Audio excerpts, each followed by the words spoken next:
Your Excellency, Mr. Chairman, ladies, gentlemen, and also dear students.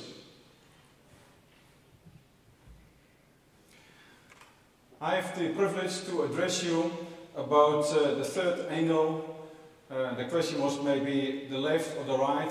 No, I think we are in the middle, Mr. Wintjes, the middle leg of the Golden Triangle, and to provide a basis for education, training, and what we can do as Knowledge Institute. And when I heard the presentation of the Minister, also yours presentation, Mr. Wintjes, that all these economic problems, it reminded me to the following. A while ago, my credit card got stolen. And I'm still not sure if I should go to the police. Because I found out that the thief spends much less than my wife.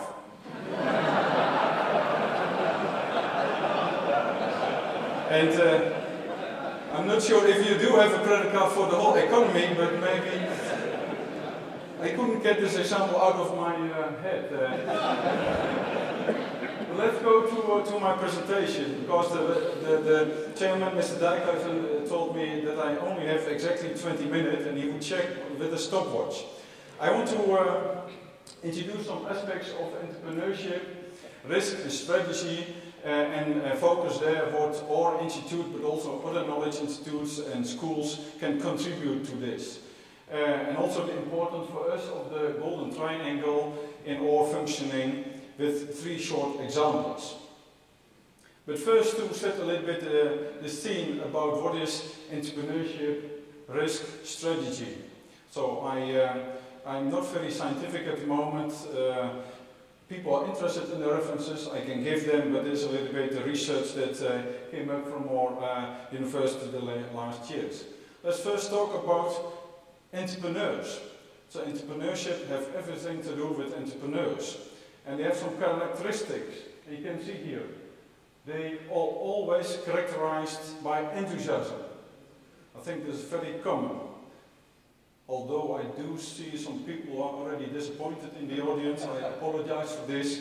But enthusiasm is very important. They are up to date at an earlier stage. They do know things earlier than others. They are always an eye on the market. There are not many entrepreneurs who neglect their market. That's the starting point of thinking. They know their innovations and apply them selectively. They're not that stupid that every innovation automatically is included. And they have knowledge about what to do and what not to do. They do take risk, but still are moderate risk averse. They realize that profit is the reward of risk taking. Being better informed, they act differently than most of us. Because products, processes and markets, these trigger innovations. There the whole process started. They see new demand before others see. They want to be different than others. They see possibilities to do this and create good conditions for their operations. They see new technologies becoming available and they want to make use of this. In a minute I want to talk a little bit more about these new technologies. There's a response to increasing cost, for instance energy cost. They feel that they cannot just continue as they did. And also an incentive is governmental regulations. For instance environmental policy or environmental protection, or maybe also in international trade. Usually they are focused by positive changes, what they see in their regulations. And I'm very interested to see how also top policy works out with the real entrepreneurs. What are then these technological challenges? I think one of the challenges as the basis for entrepreneurship is to enhance the current technology with new features. There's enormous developments in the world. I mentioned 3 main streams. There's genomics, not as such to manipulate or modify genes, but use the knowledge of gene activities. Microsystem and nanotechnology, think of packaging, sensors, and also ICT, processing and data storage capacity.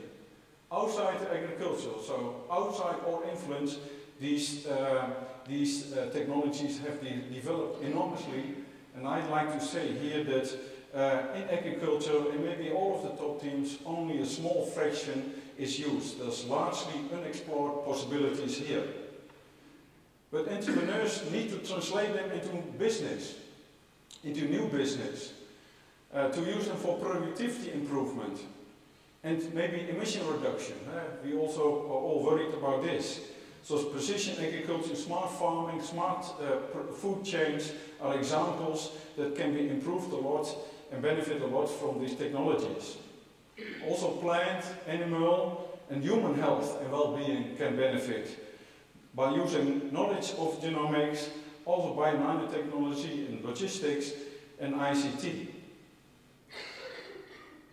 Now I want to make a short example because a typical example, what I mentioned before, is productivity improvement can be found in some of the projects we do in Russia.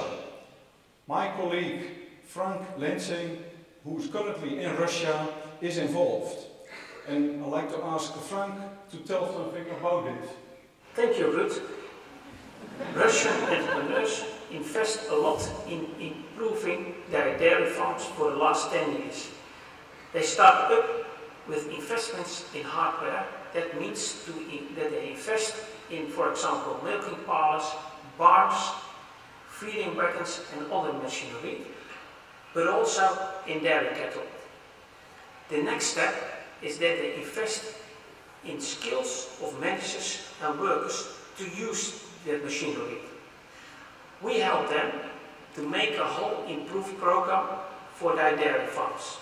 That means that we start up to analyze the whole dairy farm on strengths and weaknesses, and we make a whole action plan for the next 5 years.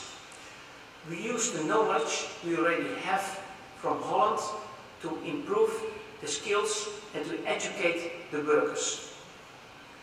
We will be sure that the improvement programs helps the dairy farm to increase their milk production and to be a sustainable dairy farm for the future. Thank you, Frank. I also mentioned profit is the reward for taking risk. So risk management is a very important aspect of entrepreneurship. And entrepreneurs do know this. And they are better informed if you like to look at the sources of risk to see what's going on. They are prepared for this, and so they develop their responses to risk. Now, sources of risk, if you know the textbook, are in principle 4 categories. Production risk, because many of the activities what we are doing are related to weather and have to make with biological processes like diseases. Now, for instance, when there's a drought or when there's a plant of animal diseases coming, they influence the production, the quality, and so on. And entrepreneurs do know this. Market or price risk. That what do you have to pay for the inputs? What do you get for the inputs? How much do you pay for what you pay for the inputs? What you get for your outputs? Interest rate to pay, and then you see this EHEC catastrophe, of course, where the source was not even in cucumbers or tomatoes, but still the whole price collapsed. A big source of risk for many of our entrepreneurs. Human or personal risk, what in more and more also has to do with motivation, for instance, of your workers, liability, and so on. And institutional risk, with this changing of government rules, laws, subsidies. You can have a look at it as a threat, but entrepreneurs see it as a chance and use the subsidies, use the laws to do their business. Because that is the response here. Good entrepreneurs make sure that they have a sufficient risk-bearing capacity.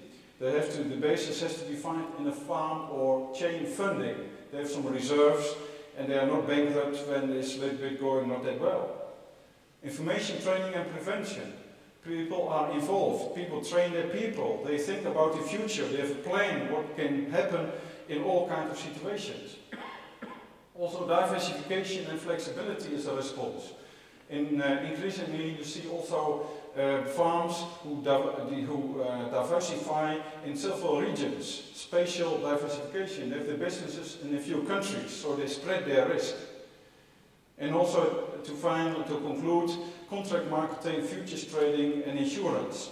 In particular, contract marketing, I think, in production chains is a very, very important and strong instrument to reduce risk and control the circumstances and the consequences in bad events. Now I want to go to my colleague Jim Woodhill to learn more about entrepreneurship and risk in Africa. Thank you, Ruud. In Africa, one of the really big challenges in tackling poverty and overcoming hunger is working out how to link millions and millions of small-scale farmers into new market opportunities. You've been talking about risk, Ruud, and in Africa, risk isn't only about the changes and dynamics of markets, but it's also about tackling climate change, understanding the changes that farmers are experiencing from climate change. One of the things we're doing is working with Wageningen University in Tanzania, and we've established a program called the African Agribusiness Academy. This is also supported by businesses in Africa and businesses in the Netherlands. This academy is working to establish a group of new entrepreneurs in Africa who have formed a network to support each other. But as I mentioned around the risk, tackling entrepreneurship is not just about what businesses do. It also requires an entrepreneurial outlook from civil society organisations, from government, and also from knowledge institutions. Okay, thank you, Jim. That brings me to the importance of the golden triangle depicted here. If you pick up the good lessons that you see, why is this so important also for these knowledge institutes? You see, it only works if people really invest in each other, are sincere, interested in each other. Then entrepreneurs have better and more timely information. They see things coming. Governments can create the right setting with the right incentives. And that is, I think, very, very important for this entrepreneurship, and particularly in a quickly changing world, dynamic world where we're living in. And if you a little bit rearrange this golden triangle, you see another triangle. I also like to discuss about this. Here we see technology on top, people, software to the left, governance, organizational ware to the right. We should also not forget only to focus on this technology. I'm very enthusiastic about this, as you heard, that there's a lot of developments, but let's not forget people, software, to train the people with this technology. We know from many, many years, many parts of the world, like Africa, but now also from other parts, that technology should be embedded in education of people. And you should also have the right incentives and change the organizational structure, otherwise nothing will happen. And the importance of education is also very straightforward in our education system of the university.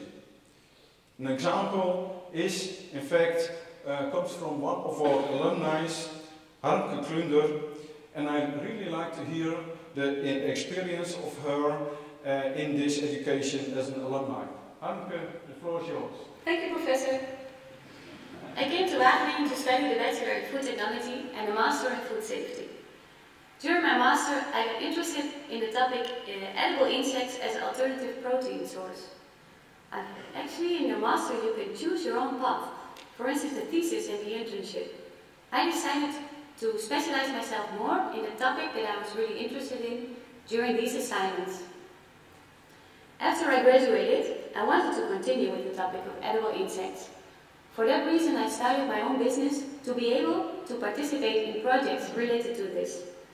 Also, I found a job in a food company.